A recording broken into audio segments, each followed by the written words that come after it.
Hermanos, hoy vamos a estudiar un resumen de la fe cristiana denominada el credo de los apóstoles. Si tal vez tú vienes de la Iglesia Católica o sabes un poco de las doctrinas católicas o de la liturgia católica, de la forma de enseñanza católica, seguramente lo recuerdas. Este compendio, este sumario de fe cristiana ha sido de una manera terrible secuestrado por la Iglesia Católica.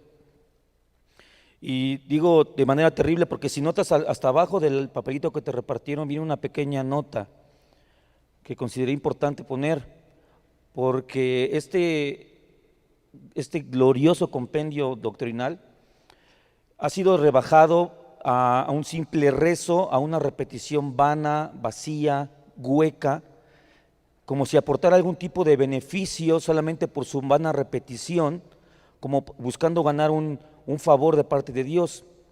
Debemos partir por el entendido de que esto no es así. Nosotros hemos conocido y disfrutamos del privilegio de la oración personal con el Señor, tomando como base la oración modelo que el Señor Jesús nos enseñó denominada el Padre Nuestro, donde el Señor no se puso a repetir vanas palabras, sino estableció una comunicación directa con aquel que denominó Padre Nuestro. Qué hermoso que haya dicho esto el Señor, porque no dijo Padre mío, porque hubiera sido correcto, pero tú y yo hubiéramos quedado fuera de esa paternidad.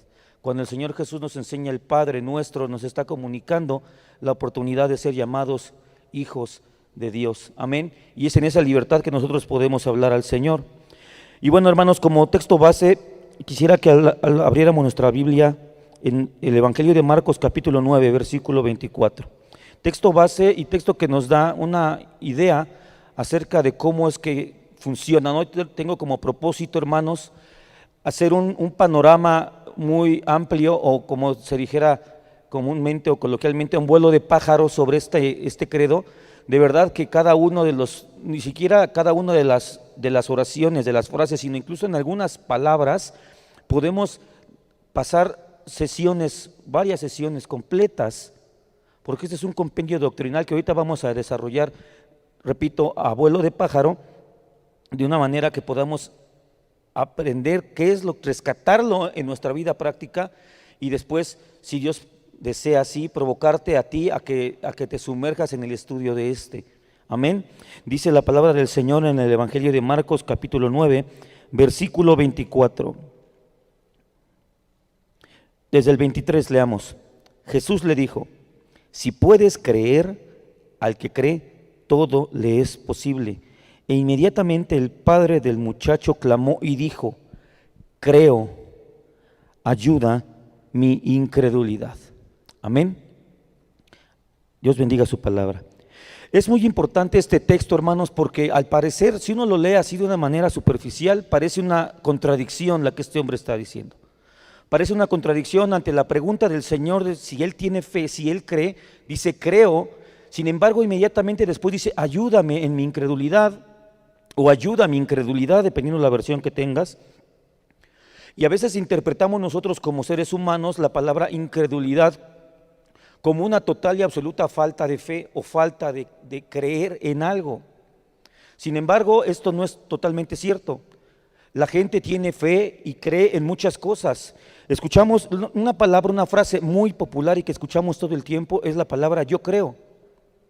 Yo creo esto, yo creo aquello, yo creo en la evolución, yo creo en el creacionismo, yo creo en aquello, yo creo en ti, yo no creo en ti. En fin, la palabra creer, la declaración de una fe, es algo que acompaña al ser humano en su vida cotidiana. Una traducción o una forma de interpretar la fe también se puede interpretar como confianza. Cuando uno deposita todo su peso, por ejemplo, y tú llegaste a este lugar y antes de sentarte, bueno, no sé, pero muchos de ustedes seguramente llegaron y se sentaron, bajaron la parte del asiento y se sentaron sin ponerse a comprobar si abajo estaban los tornillos bien fijos o si no había un resorte salido. Es decir, tú llegaste y creíste que esta silla iba a tener la fuerza necesaria para sostener tu peso, ¿no? Llegaste y te sentaste. Entonces el creer en algo nos lleva a tomar acciones determinadas o ciertas acciones con con una decisión de llevar a las últimas consecuencias. Por ejemplo, un paracaídas. ¿Cuántos creen que un paracaídas es útil para salvar la vida a alguien que está en caída libre? ¿No? Sin embargo, el creer en algo no es suficiente. Debe haber un tipo de fe expresada aún más allá. Los reformadores expresaban la fe en 3 etapas o veían a la fe en 3 etapas. Ahorita no es el tema, pero la primera era definida por una palabra que era notitia, que te suena, es la palabra noticia, y es el estar enterado de algo. O sea, yo creo que Jesús murió. Mucha gente, si tú le preguntas allá afuera, ¿crees que Jesús murió? Muchos dicen sí, sí. Así como yo te pregunté si creías que un paracaídas te puede salvar de una caída libre. Pero debemos ir un nivel más arriba, hermanos, o 2 niveles más arriba. El primero sería ponerte el paracaídas, o el segundo, no solamente saber que el paracaídas te puede salvar la vida, sino ponértelo. Ese ya implica una declaración de fe un poco más allá, de que yo no solamente creo, sino estoy dispuesto a usarlo porque mi fe me permite llegar a ese punto. Usamos el yo creo para expresar lo que pensamos sobre todo, casi todas las cosas. Yo creo que tal equipo va a ser campeón, yo creo que este presidente sí nos va a sacar de la situación en la que estamos, yo creo que el siguiente tampoco lo va a hacer, dependiendo si eres optimista o pesimista. Pero bueno, el yo creo suele identificarnos también, hermanos, como personas. De repente, cuando una persona expresa en lo que cree, te deja ver cuáles son sus principios, cuáles son sus valores, cuáles son los fundamentos de su conducta. Y eso es algo muy importante. El credo de los apóstoles, esta sesión, hermanos, esta exposición la voy a dividir en 2 partes. Te voy a pedir que en la primera parte tengas paciencia, porque necesitamos hacer una pequeña justificación de por qué usar un credo, por qué leer un credo, que no es esto católico, que acaso no es suficiente la Biblia. Y también debemos dar los antecedentes bíblicos para darnos cuenta que lo que la iglesia hizo para desarrollar este compendio que tienes allí en tus manos tiene fundamento y sustento bíblico. Amén. Primera pregunta, ¿qué es un credo? ¿Qué es un credo? Bueno, la palabra credo como tal es una palabra latina. Bueno, la palabra en español credo viene de una palabra latina que es credo, que significa creo.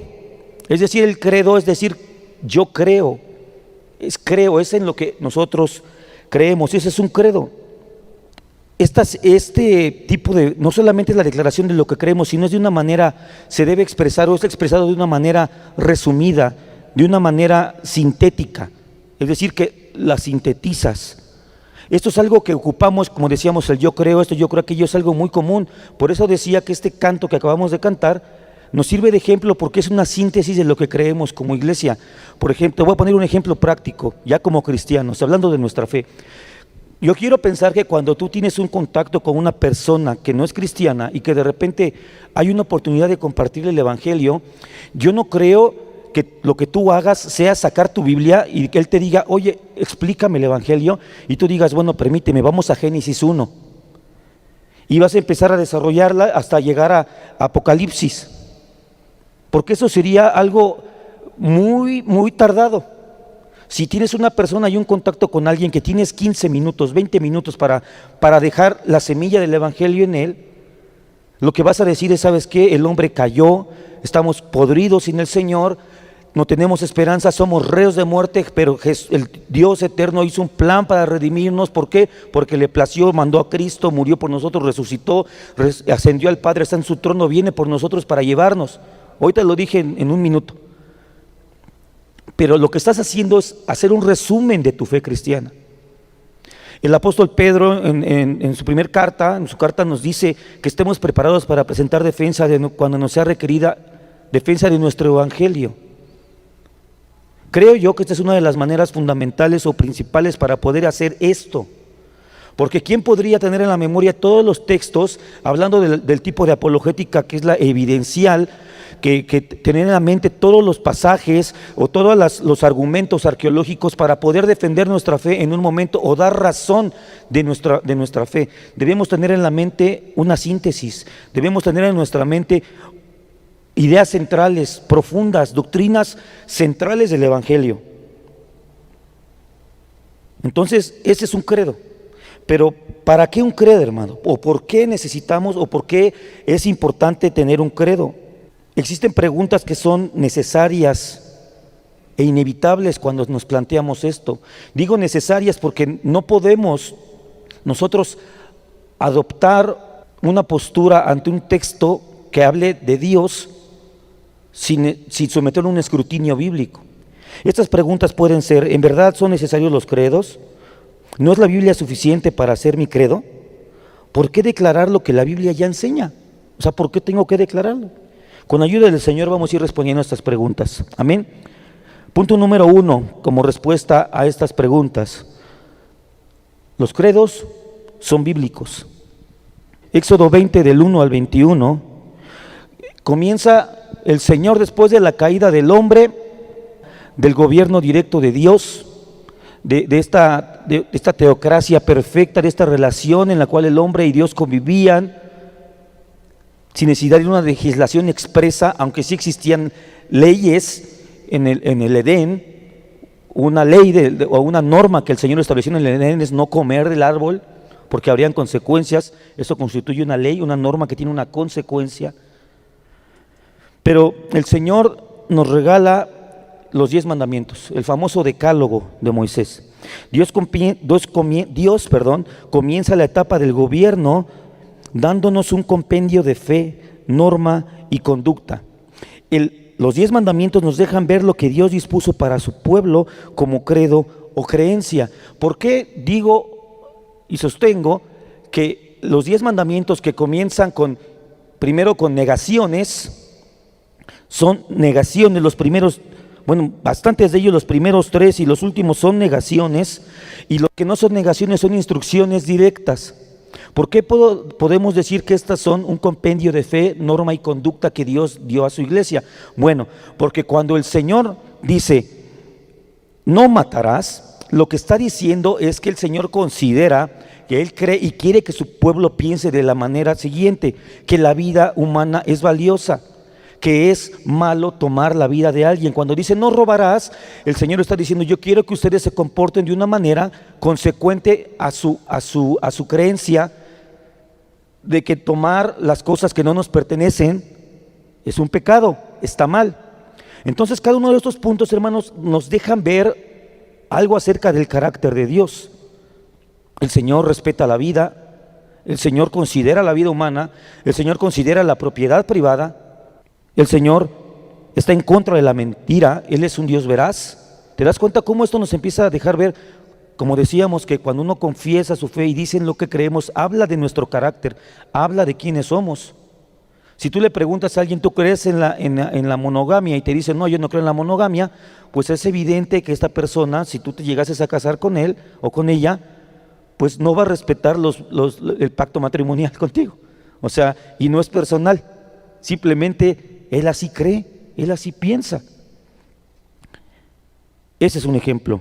Después en Deuteronomio 6, versículo 4, nos encontramos con otro credo, otro resumen de fe en la palabra de Dios. Este es el famoso Shema. El Shema era en tiempos bíblicos, y de hecho todavía es un texto muy considerado, un concepto central dentro del pensamiento judeocristiano, no nada más de los judíos, sino nuestro, y dice así: oye Israel, Jehová nuestro Dios, Jehová uno es. Este texto, esta frase, los niños judíos lo deben de aprendérselo desde que empiezan a hablar, hermano. Ni siquiera desde que empiezan a leer, desde que empiezan a hablar. Porque ese es el centro de la doctrina y de la doctrina judía. Este pasaje es lo que los distingue y los hace especiales, y los hacía y los sigue haciendo dentro de las demás religiones que estaban rodeados por un mundo politeísta. Rodeados de un mundo politeísta totalmente, ellos eran una nación monoteísta, que creían en un solo Dios, en uno solo. Por ahí en la página de nuestra iglesia hay un artículo que se llama Éxodo, Plagas y Dioses, si puedes leerlo. hacemos un poco allí la comparación entre la lucha que hubo cuando Israel estuvo bajo el yugo de Egipto. Había un choque de idiosincrasias, un choque incluso religioso y de la percepción de la deidad, porque los egipcios eran un pueblo politeísta que tenían dioses de todo y estaban oprimiendo a un pueblo que se consideraba monoteísta. Para los egipcios les resultaba ridículo pensar, pues si puedes tener muchos dioses de los cuales valerte, ¿por qué insistes en tener solo uno? Al parecer, en la condición de la esclavitud de Israel en Egipto, pareciera como que el monoteísmo judío estaba siendo humillado por el politeísmo egipcio. Y es interesante ver cómo cada una de las 10 plagas, y es en lo que hace énfasis ese artículo, cada una de las 10 plagas fue golpeando directamente a distintas deidades egipcias. Cada una de las plagas destruyó el Nilo, destruyó los campos que eran considerados dioses para los egipcios. Pero el punto por lo que lo comento es porque esta declaración es una síntesis de la fe. Somos monoteístas, Jehová es nuestro Dios, solamente es uno, y todo lo que podemos sacar de aquí, porque menciona a Israel. Escucha, ¿a quién está hablando? Dios. ¿A quién? A Israel, a su pueblo. Jehová nuestro Dios, habla de la colectividad. Podemos sacar enseñanza de cada una de estas palabras. Ya llegando al Nuevo Testamento, nos encontramos con el credo de Juan, que es el texto más conocido de la Biblia, o al menos es el texto más conocido entre los cristianos. Juan 3:16, vamos a leerlo, pero hasta el 18. Vayamos viendo cómo el apóstol aquí está haciendo un resumen. Es como si alguien tuviera, te digo el ejemplo, te encuentras con el taxista, con el vendedor, la vendedora de verdura en el mercado, y tienes que decirle unas palabras breves porque tienes 3 minutos. Dice así: porque de tal manera amó Dios al mundo, que ha dado a su Hijo unigénito, para que todo aquel que en él cree no se pierda, mas tenga vida eterna. Porque no envió Dios a su Hijo al mundo para condenar al mundo, sino para que el mundo sea salvo por él. El que en él cree no es condenado, pero el que no cree ya ha sido condenado, porque no ha creído en el nombre del unigénito Hijo de Dios. Esta es una forma muy clara de ver cómo el apóstol está haciendo una síntesis acerca de la importancia de la fe en Cristo Jesús. Está hablando de la fe salvadora, está hablando de la justificación, está hablando de la divinidad de Cristo, está hablando del Dios creador, está hablando de la salvación. Amén. Y podemos igual, como una síntesis, podríamos extraer de cada palabra casi, o de cada concepto, una enseñanza. El apóstol Pablo en 1 Corintios 15, versículos del 3 al 8, también ocupa esta misma forma de expresar la fe y dice: porque primeramente os he enseñado lo que asimismo recibí, y comienza su credo, que Cristo murió por nuestros pecados conforme a las Escrituras, y que fue sepultado, y que resucitó al tercer día conforme a las Escrituras, y que apareció a Cefas y después a los 12. Después apareció a más de 500 hermanos a la vez, de los cuales muchos viven aún y otros ya duermen. Después apareció Jacobo, después a todos los apóstoles, y al último de todos, como a un abortivo, me apareció a mí. El apóstol igual hace una síntesis. Es interesante ver que hace unos acercamientos específicos hacia Cefas. Si no recuerda, Cefas es Pedro. Después a los 12. Amén. Después aparece a Jacobo, su hermano, que por cierto allí todavía no era apóstol. Su hermano Jesús murió y Jacobo no creía en él.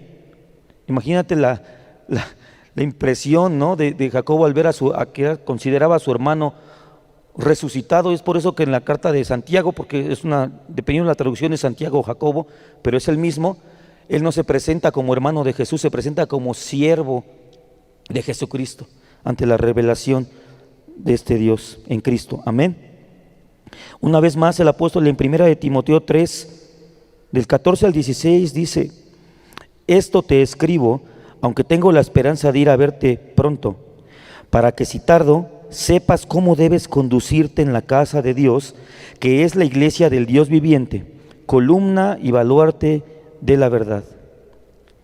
Y aquí está el misterio de la piedad expresado en forma de credo. E indiscutiblemente grande es el misterio de la piedad. Dios fue manifestado en carne, justificado en el Espíritu, visto de los ángeles, predicado a los gentiles, creído en el mundo, recibido arriba en gloria.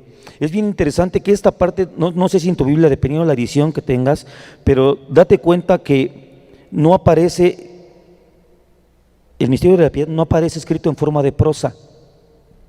No sé si te das cuenta. En las ediciones de tus Biblias, todo viene escrito en prosa y esta parte está escrito como en verso. Es muy interesante porque esto nos deja ver que el apóstol Pablo no lo escribió así como lo que se me ocurrió. Le dedicó tiempo para escribirlo en forma de poesía, en una forma en que tal vez las palabras pudieran ser ligadas, no mediante la rima, porque la poesía hebrea no ocupa la rima, pero de una forma que fuera más didáctica, más memorizable, más práctica. No está escrito así como nosotros escribiríamos una carta. Cuando llega a ese punto, se detiene y hace un análisis de escritura para hacerlo de una manera, con una forma, como si fuera un poema o una canción. Y qué interesante que después en el versículo 4, en el capítulo 4, en el siguiente capítulo de esta misma carta a Timoteo, en el versículo 1 dice: pero el Espíritu dice claramente que en los posteros tiempos algunos apostatarán de la fe, escuchando a espíritus engañadores y a doctrinas de demonios. ¿Por qué digo que es importante?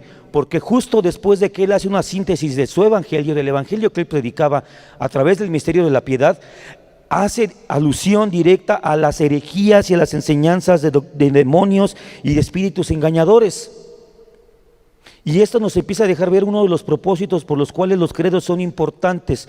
O si no nos gusta la palabra credo, por nuestras confesiones, los yo creo, el declarar lo que uno cree es importante. ¿Tus hijos saben lo que tú crees? ¿Nuestros hijos saben por qué venimos a la iglesia? O nomás dicen, pues vamos a la iglesia, ¿y por qué? Pues porque dicen que somos cristianos. Pero el ser cristiano está definido por una cosmovisión, por una creencia, por convicciones, por entendimiento. Es importante mencionar. Hay otros ejemplos de credos del apóstol Pablo, lo usó mucho. El apóstol Pablo seguramente al ser un apóstol muy viajero, que viajó, hermano, si Pablo hubiera tenido avión, se acaba el mundo. O sea, si en carretas llegó hasta España, hermano, tú ves el mapa y hasta España, o sea, es increíble la cantidad de kilómetros que viajó este hombre. Si hubiera tenido un avión, hermano, no sé cuántas vueltas le hubiera dado al mundo. Pero tal vez él, precisamente por su labor evangelística a latitudes tan distantes, es que ocupaba los credos, me imagino, y es una especulación. Tenía que decir, ser conciso, aprovechar el tiempo, aprovechar bien las palabras, usándolas bien. Él ocupa esta forma de expresar la fe en Romanos 10:9, en Primera de Corintios 15 del 3 al 7, en Filipenses 2 del 6 al 11, en Colosenses 1 del 15 al 20 y muchos otros. El apóstol conocía la utilidad de usar frases que sintetizaran de manera clara y precisa la fe que él predicaba. Esos son ejemplos de credos en la Biblia. Entonces, la forma de sintetizar nuestra fe en una oración, en una palabra, es bíblico. Es bíblico. Punto número 2 como respuesta. ¿Por qué usar un credo? Pues porque son útiles y didácticos. Son útiles y didácticos. Los ocupamos hasta hoy, hermanos. Vamos a Colosenses 3:16.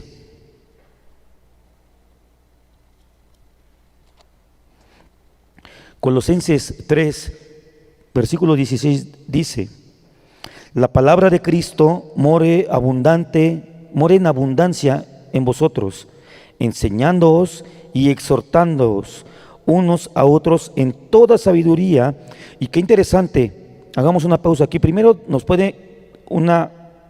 es una petición, yo lo interpreto como una indicación, que la palabra more en abundancia en ustedes. ¿Para qué? Para enseñarse y para exhortarse unos a otros en toda sabiduría, pero nos dice cómo, qué manera tan curiosa. No dice dando clases, no dice haciendo conferencias, no dice dando simposios, dice cómo, cantando con gracia en vuestros corazones al Señor, con salmos e himnos y cánticos espirituales.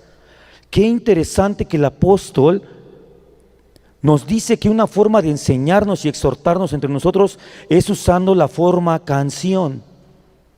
La forma es, debes tomar en cuenta que la forma canción, la forma musical llamada canción, comienza con escritura.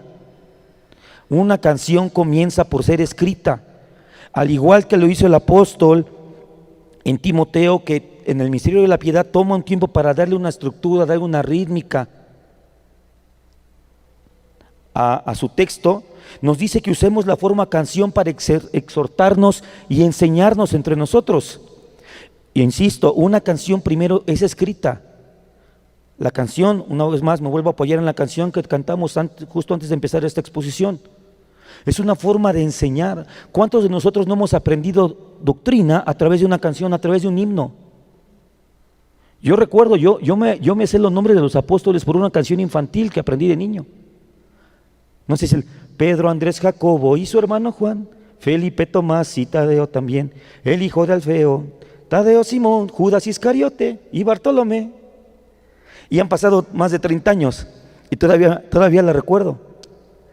Es una forma eficaz de enseñar. Una palabra bien escrita, con rítmica, con rima, puede ayudarnos a memorizar, a aprender. De hecho, a los niños hay escuelas o maestras que les dejan aprenderse las tablas de multiplicar en canciones. Qué interesante que el apóstol Pablo nos dice: exhórtense, enséñense, llenos de la palabra, exhórtense y enséñense en toda sabiduría. Es decir, que se puede hablar de toda doctrina a través de cómo cantando. Los salmos, los himnos son declaraciones de fe para ser cantadas en público. Las canciones de adoración congregacional son credos cantados que, según el texto que leímos en Colosenses, exhortan y enseñan. Es por eso, hermanos, que nosotros debemos también como iglesia, cuando vengamos a los cultos de adoración, tener bien claro para qué es el tiempo de la música. Sí, amén, es para expresarnos al Señor, pero también es para aprender. Si tú estás más ocupado en seguir el ritmo que en escuchar y entender lo que estás cantando, estás en un desequilibrio. Si estás más ocupado en esperar a que llegue el instrumento musical que te prende las emociones y te hace gritar y dar maromas, pero no entiendes de qué se está cantando, estás en un desequilibrio. La expresión debe venir porque tú has entendido lo que estás cantando. Debe ser así, bíblicamente debe ser así. Hermanos, que este canto me ministra, y sería interesante preguntar: ¿a qué te refieres con me ministra? Porque a veces lo que quieres decir es que ese canto te emociona, pero no es lo mismo. No es lo mismo. De hecho, ministrar significa servir. Entonces, ¿será que los cantos nos ministran? ¿O son para ministrarnos, o son para que nosotros adoremos al Señor, que nos ayuden, que nos hagan, que nos enseñen, que nos iluminen la mente, que nos dejen aprender doctrina para poder adorar al Señor de una manera bíblica y correcta? Entonces, un credo es útil, es didáctico para aprender. Tercer punto, como respuesta a las preguntas antes citadas: ¿por qué un credo? ¿Para qué un credo? ¿Es necesario un credo? Bueno, pues los credos son una necesidad y un deber bíblico. Necesidad y deber bíblico en un aspecto, primero, de manera personal. Romanos 10, del 8 al 9. ¿Por qué es una necesidad y un deber personal? Porque dice lo siguiente: mas, ¿qué dice? Cerca de ti está la palabra, en tu boca y en tu corazón.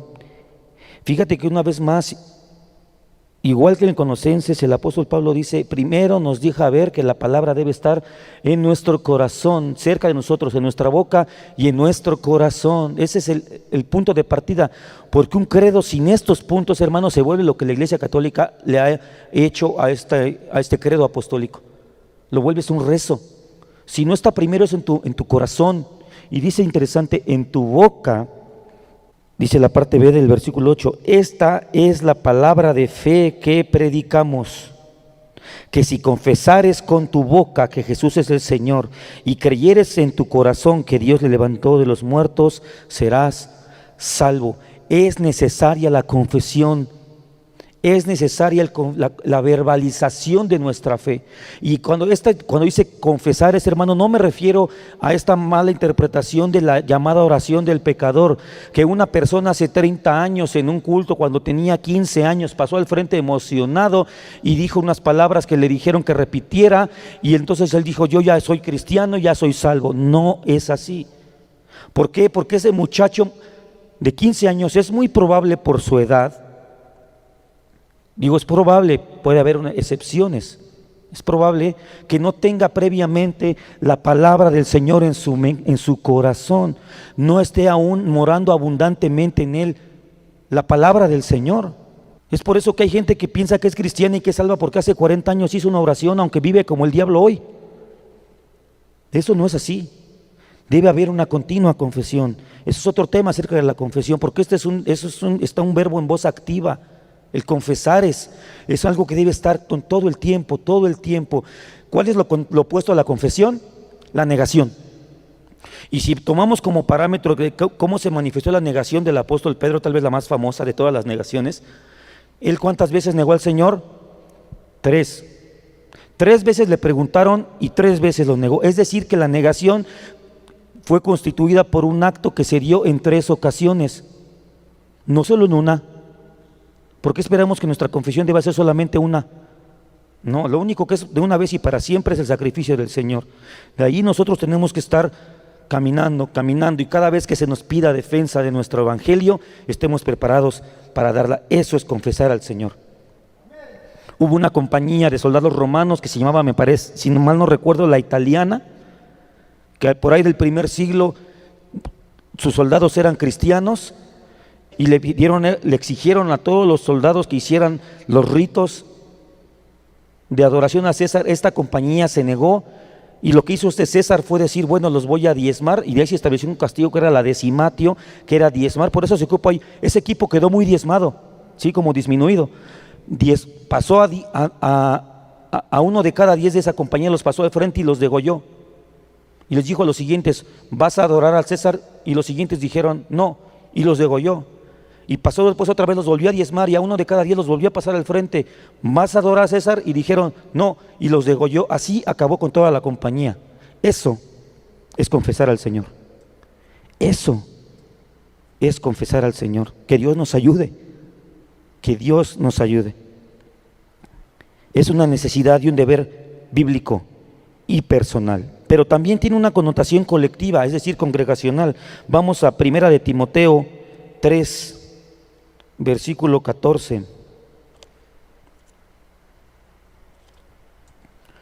1 de Timoteo 3, versículo 14. Dice: esto te escribo, aunque tengo la esperanza de ir pronto a verte, para que si tardo, sepas cómo debes, es un deber, sepa cómo debes conducirte en la casa de Dios, que es la iglesia del Dios viviente, columna y baluarte de la verdad. Columna y baluarte de la verdad. Una columna es aquello que sostiene, que le da firmeza. No hablando de la verdad con B mayúscula como Jesucristo, porque Jesucristo no lo podemos nosotros sostener. Él no necesita de nuestro apoyo para mantenerse firme como el soberano del universo. No, pero de la verdad que mora en nosotros. Y como baluarte, un baluarte es un fuerte militar. Un baluarte es una construcción de uso militar para defensa del territorio nacional. Entonces tenemos una responsabilidad estructural como columnas, y tenemos una responsabilidad militar de defensa.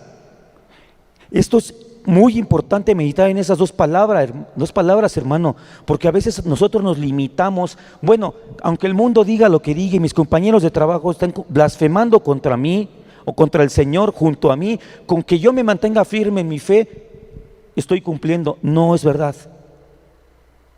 No es verdad, porque debes fungir también como baluarte, como defensa. Oye, que hagan una broma allí en la mesa del Señor Jesucristo, como las que luego se les ocurre hacer, les tienes que decir, por lo menos con tu cara: ¿sabes qué? No me parece nada gracioso lo que estás diciendo. Yo voy a hacer una broma de tu mamá, a ver si te agrada. Lo que tú estás diciendo me ofende. Porque sabes que encima de todo es mentira. Y una oportunidad para, tal vez si se siente avergonzado, primero Dios, que ante esa confrontación se sienta avergonzado y explicarle por qué estás ofendido, y hay una oportunidad de predicarle el evangelio. Columna y baluarte. Si una labor estructural de permanecer firmes, de venir a la iglesia, esta es una labor que es interna. Las columnas no se miran, están de manera interna. Estamos aquí nosotros fungiendo como columna, le está siendo capacitados al exhortarnos entre nosotros, al congregarnos. ¿Servirá una columna que se vaya de vacaciones? ¿Servirá una columna que se salga del edificio? ¿Se quiere ir a Chapultepec? Y bueno, entiendo que hay momentos, hermano, pero que no se vuelva costumbre, como dice la palabra, ¿no? Columna y baluarte. Tenemos que ver las dos posturas.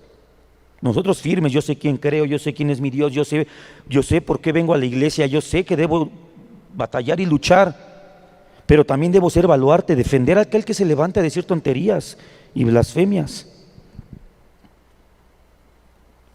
Entendiendo esto, vayamos a Hechos, al libro de Hechos, capítulo 15. Acabamos de terminar la serie de Hechos y este tema lo estamos dando como un puente, como un paso hacia la siguiente serie de estudio que se comenzará la siguiente semana. Porque comenzaremos a estudiar una confesión, la Confesión de Fe de Londres de 1689. Pero antes de eso debemos tener este puente entre las Escrituras, entre la iglesia de los Hechos que acabamos de estudiar, los Hechos del Espíritu Santo en este libro, para poder brincar a este documento histórico. Porque igual que la Confesión de Londres, el credo de los apóstoles es un documento histórico. Hechos 15. También los que conocen un poco acerca del catolicismo sabemos o escuchamos acerca de la palabra concilio y nos da miedito también. Pero ¿sabes algo? El primer concilio fue establecido por los apóstoles en Hechos capítulo 15. Y este concilio fue una reunión que tuvieron los apóstoles para dilucidar y establecer puntos de fe, para establecer un credo, para establecer una norma de fe y conducta para la iglesia de ese momento, porque estaban siendo rodeados por diversas herejías. En este caso, los judaizantes estaban golpeando a la iglesia, queriendo imponer el rito de la circuncisión a los nuevos creyentes, a los llamados prosélitos que eran de otras naciones, no eran judíos, se convertían al cristianismo y ellos, judíos cristianos, querían aferrarse al símbolo de la circuncisión. Y digo símbolo porque si tú pones atención en la palabra, el pacto con Abraham fue primero y después la circuncisión fue un símbolo del pacto. Es decir, que estos hombres quisieron voltear las cosas como que el símbolo de la circuncisión fuera la entrada al pacto, y no era así. Entonces, ante estas enseñanzas heréticas judaizantes que se estaban infiltrando, los apóstoles se reúnen y vemos en el versículo 11, después de que Pedro ya habló y les dijo Pedro habla acerca de que esos hombres estaban siendo salvos por el Espíritu Santo, los apóstoles dicen algo muy interesante. Entonces, dice el versículo 11, antes creemos que por la gracia del Señor Jesús seremos salvos de igual modo que ellos. Eso es un credo pequeñito. La salvación es por el Señor, nosotros seremos salvos por gracia de igual manera que ellos. Y fíjate qué importante es que permanezcamos en la doctrina de los apóstoles, porque ante la declaración del credo de los apóstoles, este mini credo que los apóstoles dan en el versículo 11, entonces dice el versículo 12, entonces toda la multitud que cayó. Porque hermano, cuando vienen y te empiezan a decir sus cosas, de que las nuevas doctrinas y nuevas enseñanzas y sus herejías, usa la voz apostólica bíblica, porque tiene autoridad. Aquí vemos como toda la multitud, nada más hablaron los apóstoles y dijeron, nosotros creemos esto, y todos se callaron. No hubo más discusión. Y oyeron a Bernabé y a Pablo que contaba cuán grandes señales y maravillas había hecho Dios por medio de ellos entre los gentiles. Cuando los apóstoles callan con su confesión, con su declaración de fe. Por eso, hermanos, qué interesante el apóstol Juan. Uno ve el evangelio y comienza: en el principio era el verbo y el verbo era Dios, ¿no? Y el verbo era con Dios. Si tú lees la primera carta de Juan, es una carta que comienza de manera muy similar. Comienza a hablar de lo que nosotros vimos y tocamos tocante al verbo de vida. La primera carta de Juan fue una respuesta también a doctrinas heréticas que se estaban infiltrando en las iglesias, y él ni siquiera saluda, hermano. Todas las cartas comienzan con un saludo. Tú chécalo, primera de Juan no saluda. ¿Por qué? Porque yo pienso que el apóstol estaba bravo, estaba molesto y no estaba a perder el tiempo con protocolos, y entra directamente al hueso y empieza a validar su ministerio diciendo: ustedes, todos ustedes no caminaron con el Señor, ustedes no tienen la autoridad apostólica que yo tengo, porque yo caminé con Él, yo lo escuché a Él y yo lo toqué, yo lo aprendí directamente de Él. Esa autoridad no la puede tener ningún hombre hoy. Chécalo en tu casa, primera de Juan. Ante la autoridad apostólica, hermanos, las herejías se derrumban. Las herejías se derrumban. Es importante, hermanos, subrayar que solamente hay una fe salvadora. Y esa es una de las razones también por las cuales es bueno tener un credo, para que haya distinción. Porque hay mucha gente que cree. ¿Sabías que hay gente que dice: tú crees en Jesús y ya vas a ser salvo? ¿Sabes algo? Eso no es suficiente. Tiene que haber arrepentimiento. Tiene que haber arrepentimiento para que la fe en Jesús sea una fe salvadora en Él. Porque ¿cómo va a ser salvo alguien que no cree que necesita salvación? No se puede. Hablando de la ilustración del paracaídas, si tú le dices a alguien: oye, necesitas el paracaídas, pero estás a nivel de piso, ¿qué te va? Él se ve aquí y dice: bueno, pero tú estás loco. ¿Yo para qué quiero un paracaídas? Pero si tú le haces notar que no está en un paracaídas, que está en un avión a 7,000 pies de altura, y que el avión en cualquier momento se va a quedar sin combustible, es decir, este motorcito de aquí se va a quedar sin combustible, entonces la cosa cambia. Entonces va a decir: no, ¿sabes qué? Sí quiero el paracaídas. Yo sé que funcionan, pero ahora lo quiero para mí porque veo el peligro. De ahí la importancia de predicar el arrepentimiento y el pecado. No basta solamente creer en Dios tampoco. Debemos creer en un Dios bíblico, en el Dios de las Escrituras. Fíjate que Jesús mostró un interés en esto con sus discípulos en Mateo 16, versículo 15. ¿Recuerdas cuando les pregunta: bueno, ¿y qué dice la gente quién soy yo? ¿Qué dice la gente? ¿Qué cree la gente que soy yo? Y le contestan: unos dicen que eres Elías, otros que eres Juan Bautista, otro que otro de los profetas. Pero el Señor voltea y centra la pregunta y su interés en qué es lo que... Bueno, pero ustedes ¿qué creen? ¿Y vosotros quién decís que soy yo? El Señor, yo pienso que esta pregunta llevaba dos enfoques. Número uno, conocer qué creían ellos. No porque no lo supiera, porque Él es Dios. Él es el Dios omnisciente.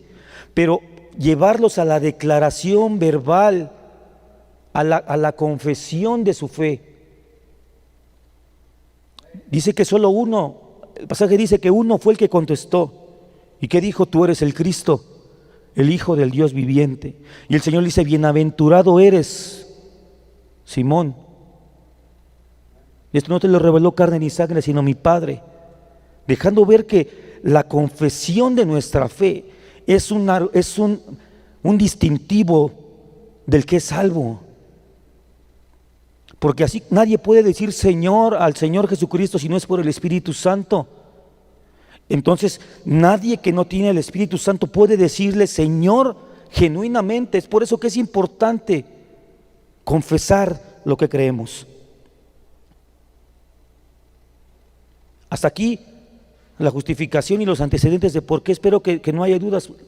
Un credo es bíblico, es necesario, es un deber, es una responsabilidad, es un privilegio confesar el nombre del Señor. Es un privilegio que nos llamen aleluyas en la calle, es un privilegio que nos digan así, que estemos confesando, porque por si nunca te han faltado al respeto por ser cristiano, si nunca te han ofendido, algo no estás haciendo, tal vez no estás confesando, nunca te han hecho el feo, nunca les ha cambiado la cara cuando dices que eres cristiano, nunca se han burlado de ti a la hora de comer, de tomar los alimentos, algo no estás haciendo bien. Tal vez estás fungiendo como columna aquí adentro, pero como baluarte estamos fallando. No estamos yendo hacia afuera. ¿Cómo se defiende un baluarte? ¿Cómo ataca hacia afuera? Con la confesión, con la declaración, con la predicación. Vamos a la segunda parte porque el tiempo avanza.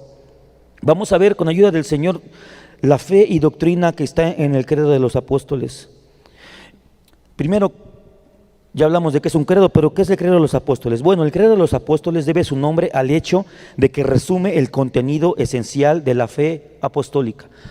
¿Cuándo fue hecho el credo de los apóstoles? Bueno, fue un proceso. Sus primeras apariciones o las primeras veces que se encuentran en la historia es en los primeros años del siglo II, y la versión que ahora tenemos data aproximadamente del siglo VI.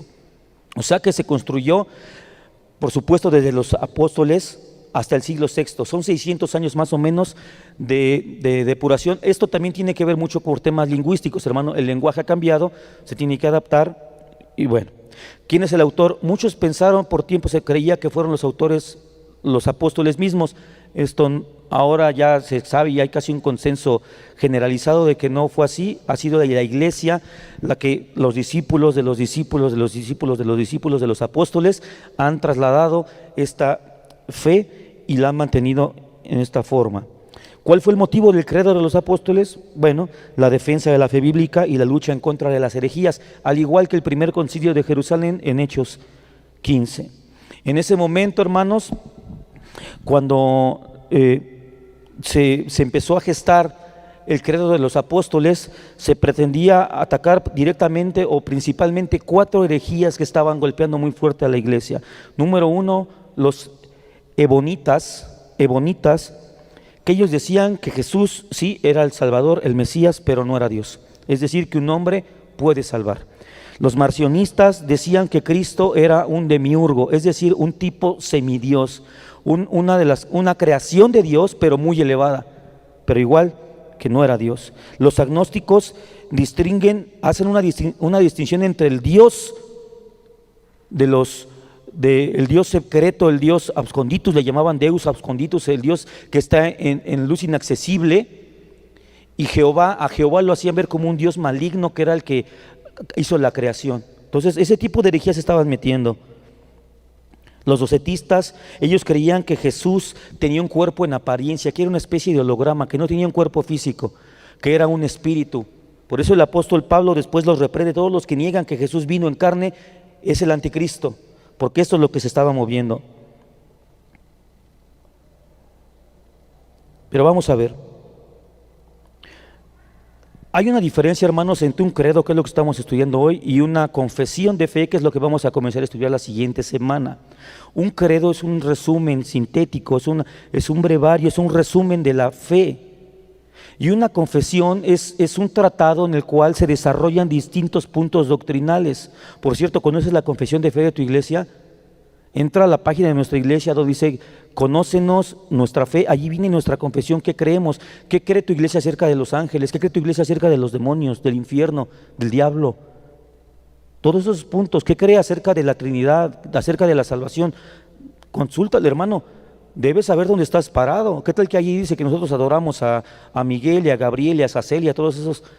Hermano, para que sepas con quiénes estás hablando. Esa es una confesión, es un tratado que desarrolla puntos doctrinales específicos. Un credo es algo más sintético. Un cristiano, hermanos, porque hay distintas confesiones cristianas. Nosotros podemos disentir o no estar de acuerdo con ciertas confesiones cristianas. ¿Qué piensan acerca del bautismo? Por ejemplo, hay iglesias presbiterianas que practican el bautismo de infantes. Nosotros, por ejemplo, no lo practicamos, no creemos en ¿no? Aunque se han metido goles por ahí de repente, pero no creemos en esto. Nosotros creemos en un bautismo consciente, con un respaldo de la palabra, con arrepentimiento de pecado, con convicción de pecado. Amén. Podemos discrepar con algunas confesiones, pero un credo, hermanos, este credo en específico, ningún cristiano lo puede negar. Si alguien, ahorita lo vamos a leer, si alguien no puede creer en algo de lo que está aquí, no es cristiano, al menos no en su doctrina. En su mente puede ser que sí piense que es cristiano, pero en su confesión, en lo que él cree, no está viviendo un cristianismo bíblico. William Perkins, llamado el padre del puritanismo, describía esta definición acerca del credo de los apóstoles. Y dice la cita: es un sumario de las cosas que deben ser creídas concerniente a Dios, y concernientes a la iglesia, tomando de las Escrituras. Fin de la cita. Es un deber para un cristiano. Tienes allí la hojita, ve siguiéndola. Punto. Primer frase, primera oración: creo en Dios Todopoderoso. Esta primera frase encierra tantas cosas, de verdad. De este credo podríamos hacer una serie, no sé, de 15 sesiones. La primera palabra, creo. Esto encierra un maravilloso milagro. Esta palabrita, creo, es una evidencia de la distinción del cristianismo como un acto sobrenatural de Dios. El hecho o el acto de creer es debido a la obra de regeneración y nuevo nacimiento del Espíritu Santo en el corazón del hombre. Poder decir el creo no es porque tú hayas sido convencido, es porque tú fuiste resucitado en tu intelecto, en tu espíritu, por el poder del Espíritu Santo. Si tú hoy puedes decir yo creo, ves, aparte el privilegio que es tener un credo cristiano. Yo creo, puedes decir esa palabra con convicción, yo creo, maravillándote del acto de poder creer, porque nuestro corazón está vivo por Cristo Jesús. Y después dice, las tres primeras, creo en Dios. No solamente creo, sino creo en Dios. ¿Cuál Dios? El Dios Todopoderoso, el Creador de todas las cosas. Nos distingue de aquellos hombres aborrecedores de Dios, mal llamados ateos. Son hombres que aborrecen a Dios. Nosotros no somos eso.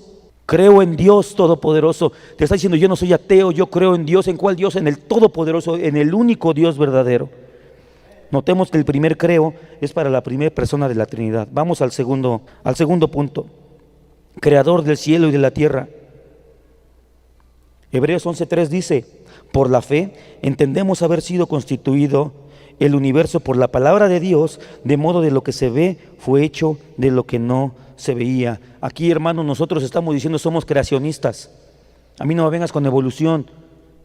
Cuando alguien te diga, oye, es que has oído de la evolución, sabes que yo creo en Dios Todopoderoso, Creador del cielo y de la tierra. Con esto, pum, así.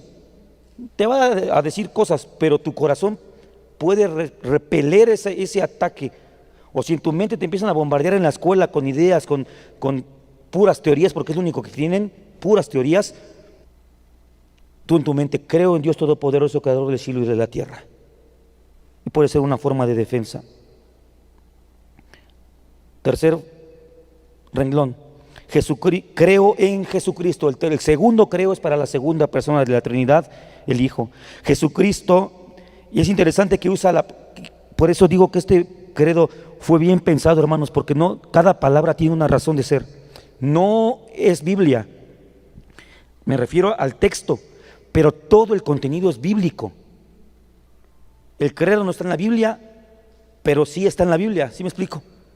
No lo vas a encontrar como tal, pero todo lo que está recopilado en este sumario está en la Biblia.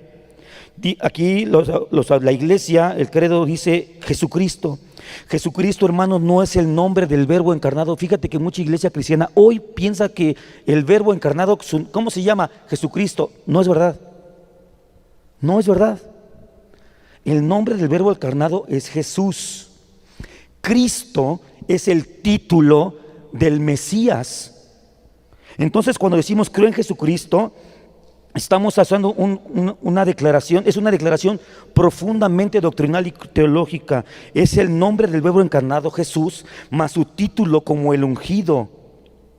Es la afirmación de que todas las promesas dadas a Israel se cumplen en este hombre encarnado, en este Dios encarnado. Su nombre, Jesús, significa el Señor salva.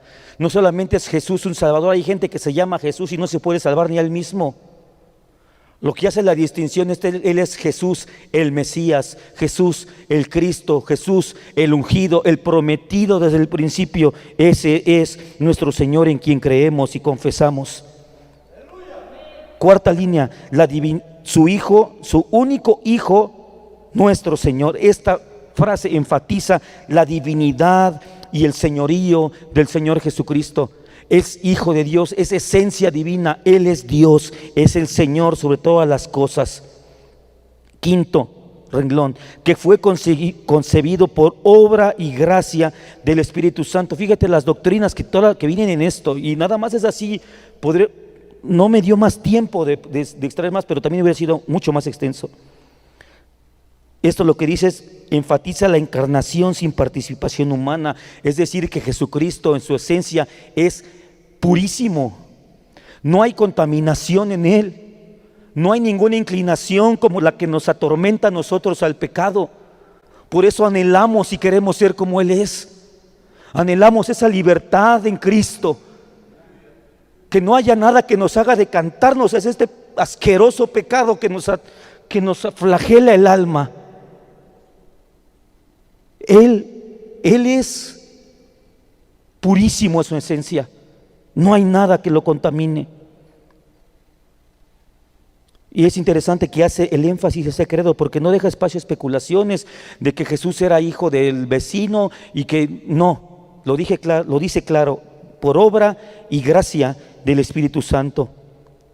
Sexto renglón o sexta frase, sexta sentencia, dice, nació de la Virgen María. A muchos esto les suena muy católico, hermanos, pero tenemos que ser bíblicos. Tenemos que ser bíblicos. ¿Sabías que las palabras con las que Satanás tentó al Señor Jesús en el desierto son extractos de la Biblia? Citó salmos. Entonces, ¿qué? Si lo dijo el diablo, entonces lo cortamos. Porque el mismo, aquí no fue la Iglesia Católica, o sea, en ese pasaje de la tentación del Señor, mismo Satanás lo dijo. Entonces, porque lo dijo él, ¿lo mutilamos de acá? No. Y si la Iglesia Católica usa el título Virgen María para nombrar una falsa deidad, nosotros no tenemos por qué dejarlo de usar, hermanos. No tenemos por qué dejarlo de usar. ¿Por qué? Porque esta frase deja ver, el credo de los apóstoles ha incluido el nacimiento virginal con mucha razón, pues es verdadero, es esencial y es glorioso. Nos habla de un cumplimiento profético de Isaías 7:14, cuando dice: he aquí la Virgen concebirá y dará a luz un hijo y llamará a su nombre Emmanuel. ¿Y sabes qué es lo padrísimo de esto? Que los judíos era una cultura que cuidaba mucho, no como ahora, se lava mucho la virginidad. Todos sabían que María era virgen. Todos sabían. Ese énfasis de la profecía que fuera una virgen era una evidencia de que iba a ser un nacimiento milagroso y poderoso mediante el Espíritu Santo. El segundo es que era de una mujer virgen, que ahora sabemos que su nombre fue María. Y es el cumplimiento profético también a Génesis 3:15, cuando dijo el Señor: y pondré enemistad entre ti y la mujer, entre tu simiente y la simiente suya, esta te herirá en la cabeza y tú le herirás en el calcañar. Es importante hacer énfasis en la virginidad de María. No fue una libertina la que trajo al mundo a mi Señor. Fue una jovencita pura, llena de la palabra del Señor, con temor de Dios, indigna como todos, pero pura. No fue hijo de una ramera, perdóname. ¿Por qué? Porque se tenía que cumplir la palabra. Se tenía que cumplir la palabra. Séptima sentencia. Padeció bajo el poder de Poncio Pilatos. Esto nos deja ver la humanidad y la historicidad del ministerio terrenal de Cristo, de que Cristo estuvo en un periodo histórico. Cristo vivió en un periodo histórico comprobable por la historia.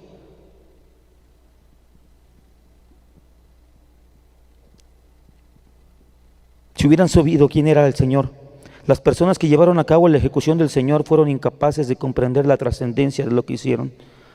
Porque si lo hubieran hecho, si lo hubieran sabido, como dice 1 Corintios 2:8, nunca habrían crucificado al Señor de la gloria. Aquí leo una cita acerca del credo y dice: pareciera una afirmación que resulta extraña incluir en este venerable credo para la Iglesia. Cada segmento del credo de los apóstoles contiene una verdad esencial de la fe y del Evangelio mismo. Quitar cualquier declaración del credo haría temblar el cristianismo entero. ¿Por qué? ¿Cómo puede una afirmación de que Jesús sufrió bajo Poncio Pilato convertirse en una verdad fundamental del Evangelio? ¿Por qué es esencial para el Evangelio saber que padeció bajo Poncio Pilato? Bueno, número uno, porque padeció por nuestra culpa, porque padeció por nosotros,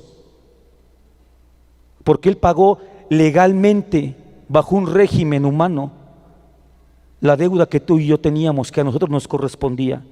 Él padeció en sustitución nuestra. Su sufrimiento fue profetizado. Isaías 52, 14 al 15 nos habla del llamado siervo sufriente del Señor, del siervo sufriente. Hay veces que uno dice, Señor, pero ¿por qué parece que hay gente que viene al mundo a sufrir? Bueno, ¿y por qué un ser humano pecador no podría venir a sufrir si el Señor fue profetizado que vendría a sufrir, no solamente a sufrir, sino a morir? Dice Isaías 52 del 14 al 15, como se asombraron de ti muchos, de tal manera fue desfigurado de los hombres su parecer, y su hermosura más que la de los hijos de los hombres. Así asombrará él a muchas naciones, los reyes cerrarán ante él la boca, porque verán lo que nunca les fue contado, y entenderán lo que jamás habían oído. Todo esto mediante el sacrificio y el sufrimiento del Señor. Pero ¿cómo padeció? El Señor padeció injustamente, padeció en silencio, experimentó hambre, experimentó sed, se sintió cansado y tuvo ganas de dormir en medio de toda su agonía. Fue un padecimiento físico y también tuvo un padecimiento espiritual. Gálatas 3:13 nos dice, Cristo nos redimió de la maldición de la ley, hecho por nosotros maldición, porque está escrito, maldito todo el que es colgado de un madero.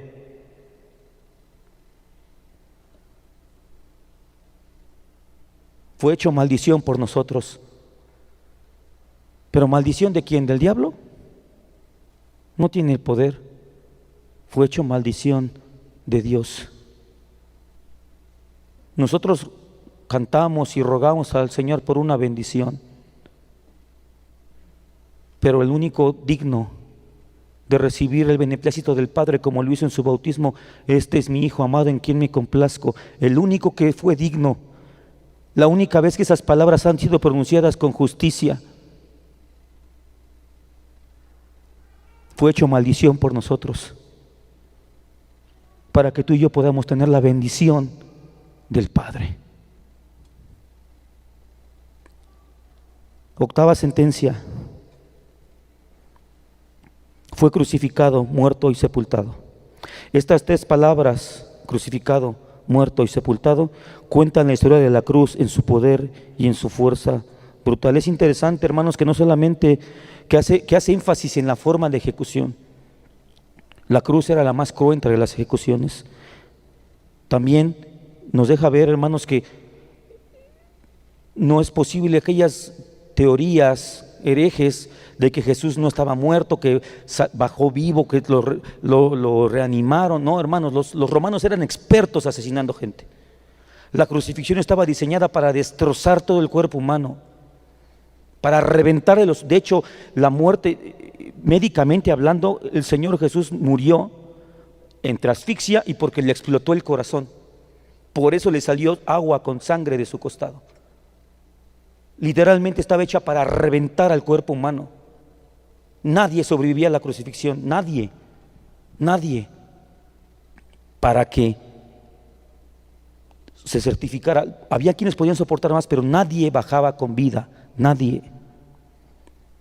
Con esto el Señor cumplió la ley, con su muerte de cruz cumplió la ley. En Deuteronomio 21, del 22 al 23, habla acerca de la legislación en contra de los que cometen un crimen digno de muerte, y dice el versículo 22 del versículo 21 de Deuteronomio: si alguno hubiere cometido algún crimen digno de muerte y lo hicieres morir y lo colgares de un madero, no dejaréis que su cuerpo pase la noche sobre el madero, sin falta lo enterrarás el mismo día, porque maldito por Dios es el colgado. ¿Ya viste por quién fue hecho maldición?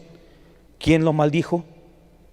Hermano, no sé si te imaginas, yo me estremezco de pensar en una maldición de parte de Dios. No, hermano, es que es increíble. Y el bendito Señor Jesús. Y no contaminarás tu tierra porque que Jehová tu Dios te da por heredad. El decir que fue muerto por la cruz combate a los detractores de la cruz.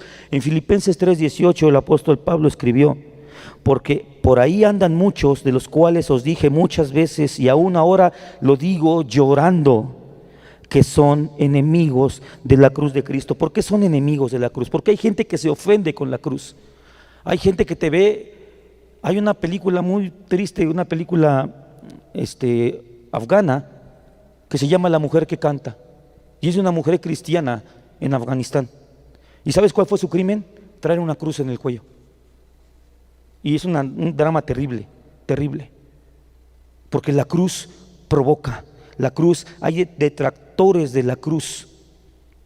¿Por qué hay gente que ataca con tanta fiereza la cruz?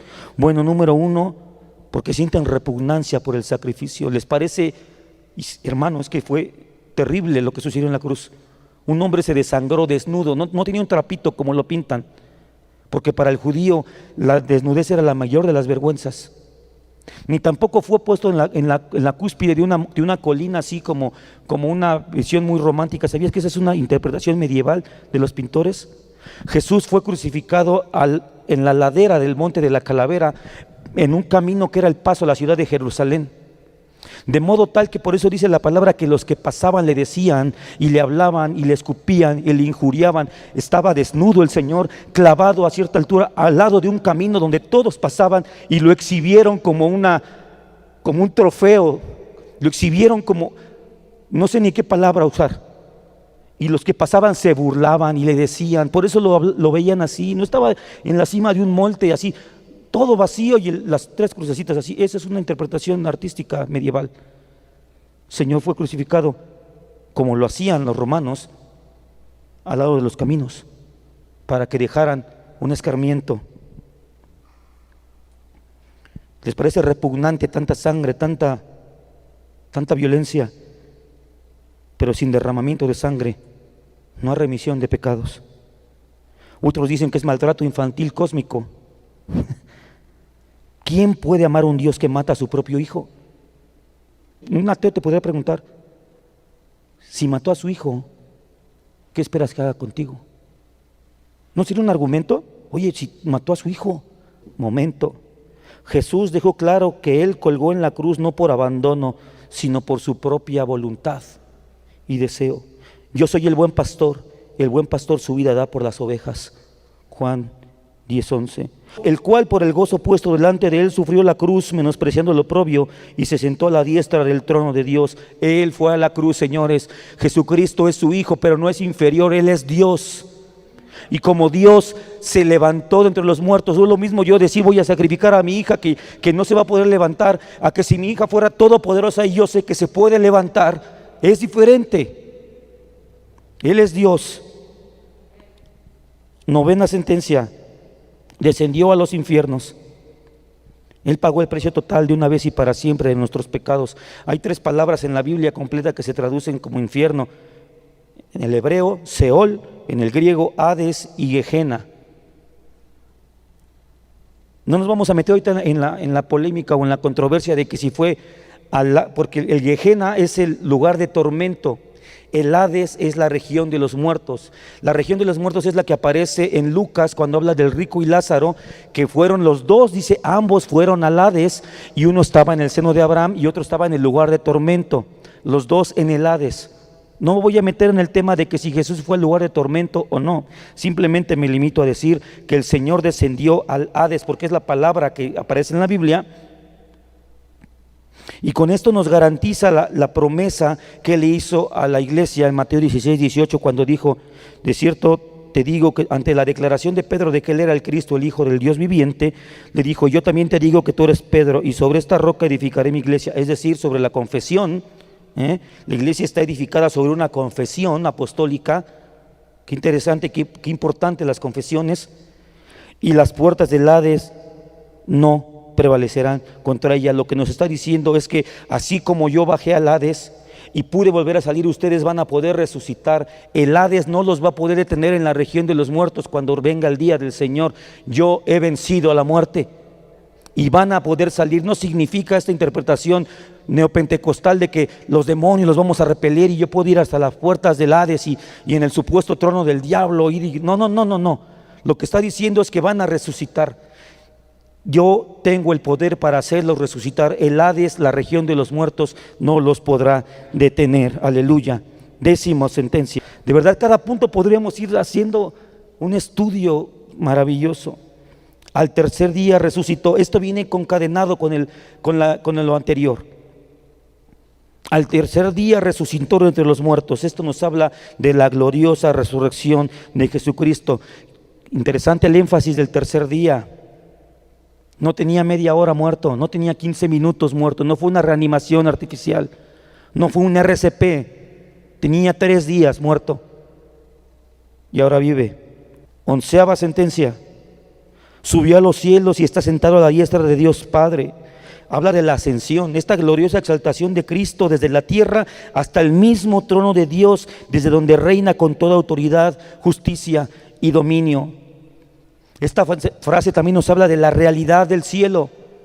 Existe el cielo, existe la patria eterna, existe la ciudad celestial, hermano, permanece fiel. Ese es nuestro objetivo. Allí habitaremos, allí estaremos con el Señor para siempre, donde el Cordero, dice la palabra, que ilumina la ciudad entera, maravilloso, con el mar de cristal y las calles de oro. También nos habla del gobierno eterno, del reino de Dios. El Señor está sentado reinando como rey, como profeta y como sacerdote. 12ª sentencia. Desde allí ha de venir a juzgar a los vivos y a los muertos. Hasta este punto el credo se ha mantenido hablando de cosas que han sucedido en el pasado. Ha venido hablando de los fundamentos de la fe, de lo que nos precede, pero a partir de este punto comienza a mirar hacia adelante. Es la escatología, lo que viene adelante. Nos habla de la segunda venida de Cristo. Cristo viene, no viene más como cordero, sino como león, porque nos habla también esta sentencia del juicio eterno de Dios. El Señor viene a juzgar a vivos y a muertos. No es verdad eso de que alguien murió sin Cristo y dice, bueno, ya está mejor, ya está descansando. No, Él viene a juzgar vivos y muertos. La fe cristiana incluye pasado, presente y futuro. Una presentación parcial o incompleta de esto es un evangelio distinto. El judaísmo se la pasa clavado en el pasado, está en el pasado, en los rituales del pasado. Los que están en las iglesias queriendo judaizar quieren voltear hacia atrás, hacia los pactos antiguos, no en el nuevo pacto, al pacto abrámico, al pacto palestino. No, nosotros estamos en el hoy, en el presente, en el nuevo pacto. La teoría de la doctrina de la prosperidad quiere enfatizar solamente el hoy, vive hoy, el ahora, disfruta ahora. El oro, ¿para qué lo quiero allá? Dámelo aquí, aquí es cuando lo necesito, ¿no? Todo lo quiero ahora. La hipergracia, no importa cómo vivas hoy, tienes garantizada la salvación. No importa que tú vivas como vivas, que tu credo sea satánico, que tu credo sea diabólico, que tu credo sea ideológico de género, no importa. No, pasado, presente y futuro. Por eso qué importante que como iglesia voltemos también al pasado, a los que nos preceden, como en este credo, lo apliquemos en nuestro presente para tener la confianza, fe, fortaleza y dirección para proyectarnos hacia el futuro, hacia esta ciudad celestial que nos espera en gloria, más allá del sol, hermanos. Tenemos la gloria del Señor. Aleluya. El Evangelio de Juan, capítulo 16, versículo 8 dice, y cuando Él venga, convencer, ¿quién? El Espíritu Santo. Cuando Él venga, convencerá al mundo de pecado, lo que hiciste, lo que sucedió en tu pasado, por lo cual somos reos de muerte, de justicia, lo que hizo Jesús en la cruz, la justificación del Padre, en la cual hoy podemos vivir. Es increíble pensar que si tú eres cristiano y si eres justificado delante de Dios, si hoy el Padre te examinara con su ojo todopoderoso por el sacrificio de Jesús, no encontraría en ti pecado. Eso es increíble. Pero hermano, acabo de pecar hace rato, sí, pero por la justificación que en Cristo tenemos, el Señor nos ve limpios y sin mancha. Y dice que nos convencería de juicio. ¿De cuál juicio? Del juicio que viene, presente, pasado y futuro, o pasado, presente y futuro. El Espíritu Santo, su obra, nos tiene que hacer conscientes de todo esto. No solamente cree en Jesús hoy, no, tienes que ver tu pasado, ve lo que has hecho. Nadie es juzgado por sus intenciones a futuro. Delante de un juez nadie va a ser juzgado por sus intenciones hacia el futuro, sino por sus actos del pasado. La salvación no es por obras, pero la condenación sí. La salvación no es por obras, pero la condenación sí. Comenzando por la obra de la caída de Adán y sumándole todas las nuestras. Sentencia número 13. Creo en el Espíritu Santo. Hasta aquí el Espíritu Santo pareciera como que el credo le da muy poca importancia al Espíritu Santo, porque en el siguiente cambia. Pero si te das cuenta, todo el credo anterior está desde el creo por obra del Espíritu Santo, que Jesús fue concebido por obra y gracia del Espíritu Santo. Está en todo, la obra trinitaria está en todo el credo. Con este tercer creo, que es para la tercera persona de la Trinidad, se cierra la divinidad trinitaria, se consuma la declaración de la Trinidad de la fe cristiana. Nos habla de la Trinidad. El cerrar el tercer creo con el Espíritu Santo nos habla de la Trinidad, de la persona y obra del Espíritu Santo, que Él mora en nosotros, testifica, da vida, convence, resucita, nutre, y nos levantará en el día final para glorificarnos y santificarnos de una vez y para siempre. Las líneas 14 y 15 las quiero unir. La Santa Iglesia Universal o Católica. Puedes encontrar una versión que diga católica. Recuerda que la palabra católica significa, o católico significa universal. La iglesia que preside ese señor de blanco allá en Roma se llama Católica Romana. Iglesia Católica Romana. Nosotros somos la Iglesia Universal. Dice, creo en el Espíritu Santo, la Santa Iglesia Universal y la comunión de los santos. Qué interesante que estos tres puntos los vincula al Espíritu Santo, porque la iglesia está siendo hermoseada y trabajada por la obra del Espíritu Santo, y la comunión que se da entre los santos, entre los santificados por el Señor, es obra del Espíritu Santo.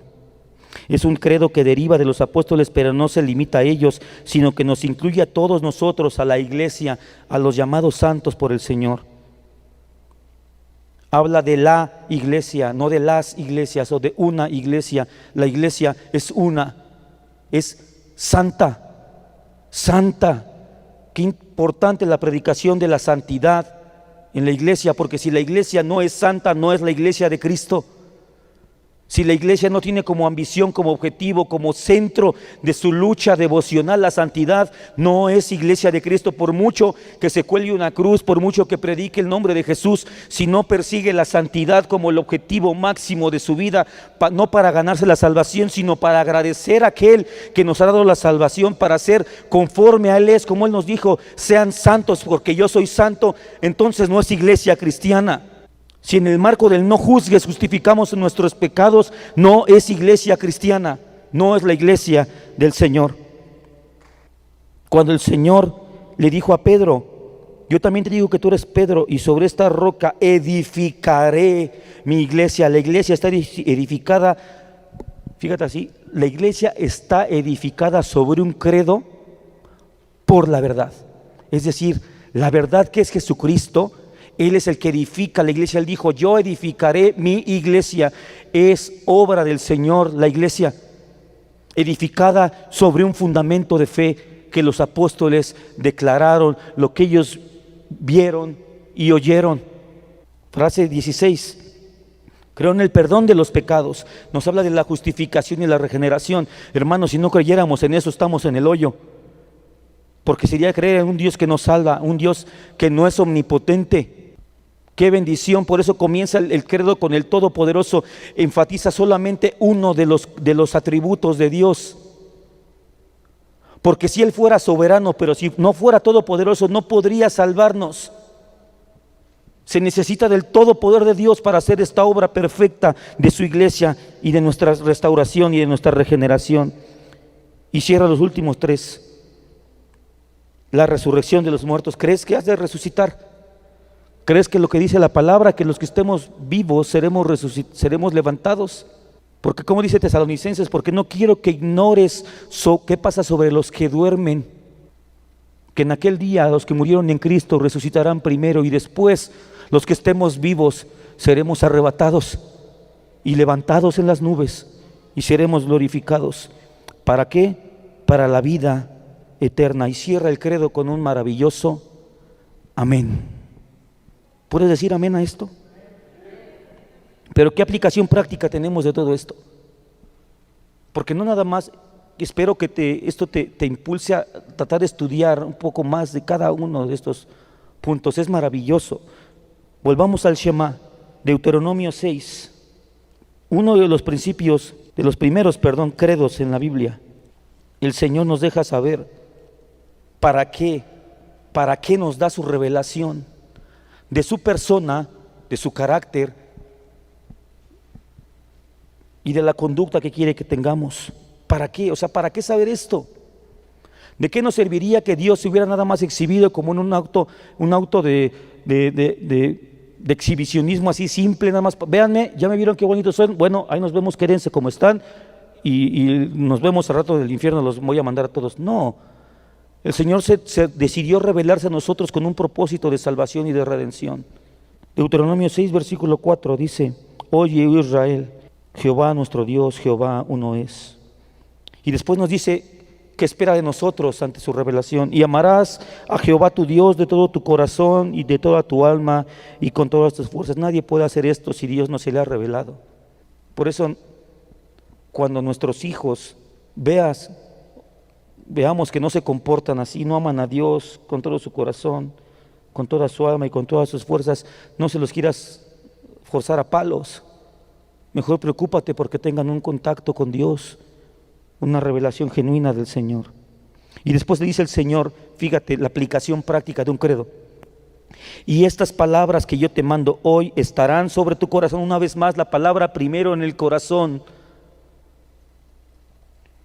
¿Y qué? Y las repetirás a tus hijos y hablarás de ellas estando en tu casa y andando por el camino y al acostarte y cuando te levantes, y las atarás como señal en tu mano y estarán como frontales sobre tus ojos, y las escribirás en los postes de tu casa y en tus puertas. Hermano, los credos que tenemos, la fe que nos ha sido dada es para esto.